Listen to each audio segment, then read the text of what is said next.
Hi folks, and welcome back. Project Polytunnel episode 3.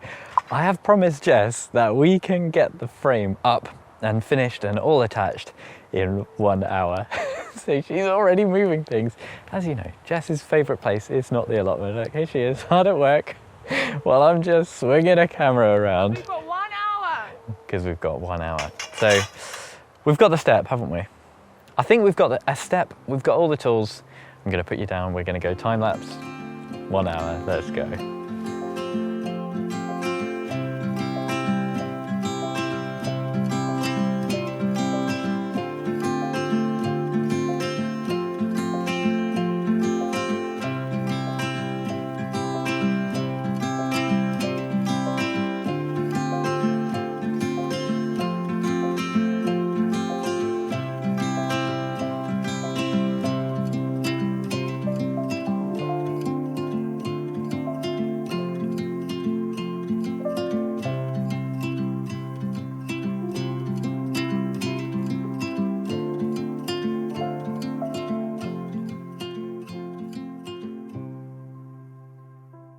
Well, it's done. It wasn't, well, no, it was quite stressful actually. The mistake we made, well, there's a couple of mistakes. The main one was, as we put the hoops up, we didn't spin them all correctly, and I was like, oh, that won't really matter. But it does matter because the supporting bars along the edge there, they weren't even on both sides, so we had to do an awful lot of kind of up and down and jiggering around, and yeah, that was a bit frustrating. What else was annoying, Jess? The poles at the top, these ones, are all like self-drilled. Steve drilled holes in them, so we had to get them all to perfectly match up, and we forgot to mark them when we took them out. Yeah. So it was basically like a big jigsaw puzzle. The only other thing is, I think I've made it ever so slightly too long. We're about 2 inches out, so some of the poles just not quite long enough, but I think it'll be fine. Yeah, I think it's fine. It's totally fine. I've just remembered the main annoying thing, the thing that took us so long. There were, I don't even know what you call these clips. Q25. Q25 just says. They're these little ones that kind of slot on, and 4 of them fell off in the deconstruction. And we were like, that'll be easy to figure out where they come back on. Yeah, so it wasn't easy, and we didn't figure it out at all. So we put everything back, and there's still a couple of spares, and I think they were something to do with the staging, but we spent ages looking at the manual, scratching our head at the beginning, trying to figure out exactly where they went. But it's all kind of finger tight at the moment. I'm hoping it's not going to come down overnight. I'm going to come back tomorrow. Tonight I need to take Jess to dinner and say thank you. It was 1.5 hours in the end, not quite an hour, but pretty good going. It was just those clips really sent us. Right folks, welcome back. Where were we? I have no idea, because today is Friday, and I think it was I don't know, Monday or Tuesday that Jess was up here helping me. And yeah, I've just been so busy with work this week. We've had basically no time. But I am very pleased to report that the tunnel is still standing, the frame is. Anyway, what I do need to do is a bit more work, just getting it all square. We just kind of put everything in very loosey-goosey, finger tight. That's why I'm a bit surprised it's still standing, to be honest, which is a very good sign. But I need to kind of spend a bit of time getting the actual hoops square, so they're not leaning either direction, that kind of thing. And then I want to, fingers crossed, I want to start on the doors and the woodwork. They've got to go in the ground, a lot of digging to do. Well, let's have a little look, shall we? Now, one really cool thing, a company has sent me a laser level. Now, all the usual disclaimers, they sent me this free of charge. There's a link in the description, but I've only put it in there because I'm pretty impressed with it. And they didn't ask for anything, just honest review, honest opinion. The model is the Lasgu LG3D or 30. I can't 100% tell, but I'm really impressed. It comes with all of this little stuff. This is the main unit. There's like a target, there's batteries, and a little tripod attachment. And I've been using this throughout this build, and it's been really cool. One thing to note though is, if you're using it outside, it does need to be a cloudy day like today. Now this is the end pole. This is really important to get square. It's important for the frame, the door frame, and all that kind of thing. And you can see at the moment, it's just a little bit off. It needs to just come up right a little bit more. It's leaning into the structure. Now what is really cool is you can basically, if I raise this clip on the corner bars, the support bars, that will push this out and make it nice and level. And you can use a spirit level, which is, I've been using a mix of the kind of spirit level and the laser level, but I'll show you the laser level as well. The thing about these kind of spirit levels, these laser levels, is you see it's flashing at the moment. That means it's not on a level base. So that is a kind of prerequisite. You can see I've raised it up now so it's level-ish and it stopped flashing. And hopefully you can see that gives you a nice line on there. It's wiggling at the moment just because it's handheld. It's just blown it started raining, which is so rude. It doesn't have to be perfectly level, it's got to be within kind of 4 degrees apparently, and then it can find its own level. But you can see, hopefully you can see anyway, green line going up here. And if I just pull the frame out, then you can see the green line. That's a nice, just much easier way, and you can keep that in place while you do that. And now I can tighten up these bars and it's going to be nice and straight. All things considered, it's all gone together pretty well. I've just done the kind of final tightening on everything. Had to make a few adjustments. Some of the crop bars were a little bit out of alignment, but now it's all pretty much square. If you do look along the kind of line of the support bar, it's not perfect, but that's because a lot of it is just taped in. Every time I pick up the camera, it starts raining. It's been dry. And you know, like taking off all the tape and just getting it up and down a little bit. It's a lot of time, it's a lot of faff. It doesn't really impact the structural integrity of the thing. So there's a few little bits, but it's fine. It's just a little bit of character, isn't it? But you can see, next job, it's the doors. And this requires a lot of digging, and I've got to be quite precise to get it in because I'm recycling all the timber that's already been cut. I've got to get it in to match. To be honest, I can't 100%.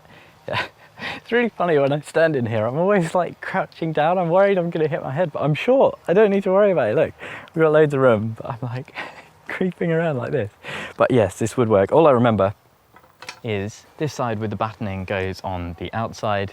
The top of the bowls should meet the top of the timber, and it's got to be dug in. I can't really remember anything else. Luckily, we have lots of footage and pictures that I can go back and refer to. But I think first I'm going to have to get this dug out so we've got a little bit of space to work in.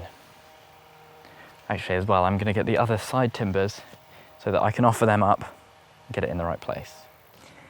Now, okay, so we've got a problem. We've got a slight problem. I don't want to be dramatic. It could be much worse, but as I was doing the door, I thought, right, I'll get all the rest of the timber and line it all up and see how it all tallies up. And you know, hindsight is 2020. I've realized that what I should have done, it's got these base rails out right from the very beginning, because hopefully you can see there's 2 bolts here, and these could have been the perfect guides for my poles. I still would have had to space them out kind of 10 foot wide and get them square, but I've just realized that actually if I assembled this frame in the ground, it would have given me the perfect spacing. And what's happened is, you know, my spacing just doesn't line up with Steve's. And it's one of those things where if you're an inch out here, an inch out there, it's fine. But over, you know, when that's multiplied over each bay, it's just a little bit out. So I've measured the total length of this, and it's about 19.5 feet. And I went slightly too far the other way, you know, so I've gone slightly too long. The total width of this tunnel is about 20.3 feet. You know, so it's just gone a little bit bigger, and none of these screws line up. You can see it's here, and it's kind of here. And so what I'm gonna have to do, because I wanna save this wood, I could just, you know, scrap it and, you know, buy some new wood, but that would be such a waste. So I've got to very carefully get all this battening off, which is much easier on this side, on this top piece, than it was on the bottom piece that you saw as I was dismantling. Because the bottom piece, when this is in, on the underside, there's just nothing to hook in. Whereas now I've got space on the top, space on the bottom, and there's no plastic that I'm worried about breaking or ripping.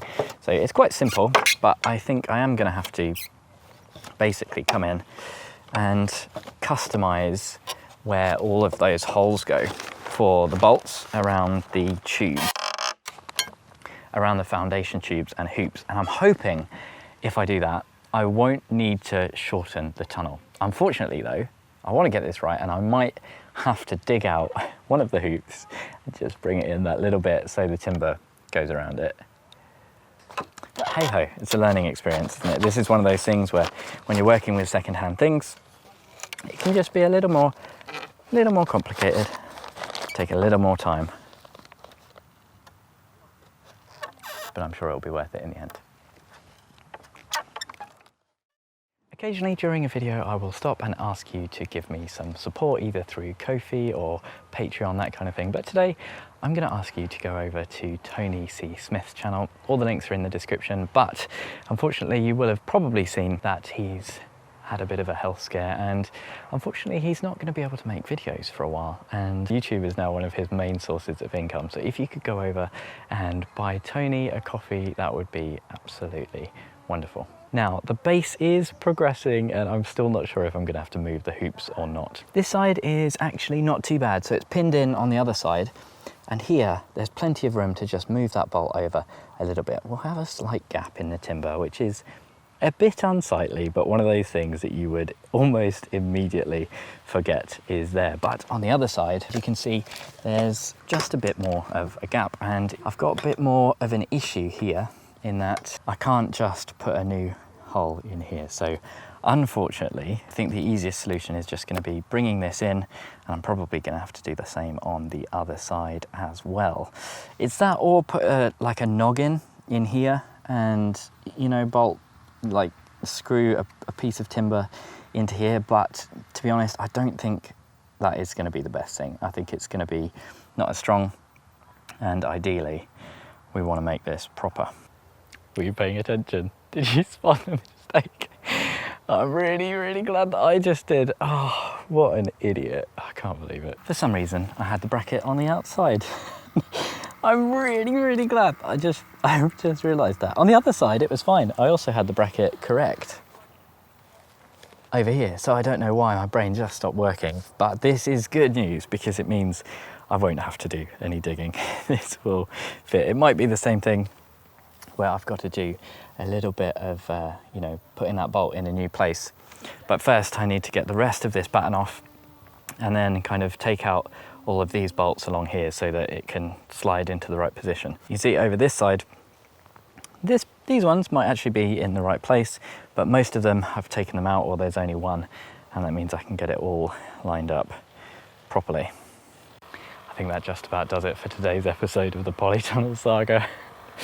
A couple of little problems, but I think it's going to be okay. Thank you ever so much for watching, and an extra special thank you for the support from my Chili Pepper tier patrons: Tony, Bill, Pam, Louise, Mel, Michael, Denise, Socks in the Garden, Craig and Andrew. Hopefully I'll see you again in the next